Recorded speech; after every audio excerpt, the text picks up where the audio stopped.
So guys, for the first step, you want to make sure that Steam is fully closed. Now to do that, in the bottom right of your taskbar, you want to click on the arrow.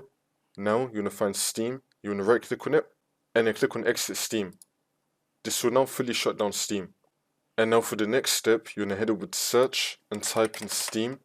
Now you want to run it as administrator.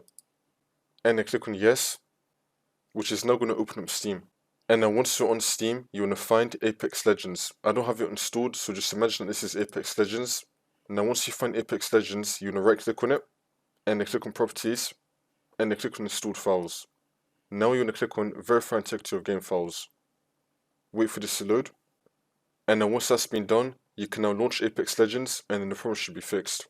If the problem is still not fixed for some reason, then for the second method, you want to right click on Apex Legends, and then click on Manage, and then click on Uninstall. And then click on Uninstall again.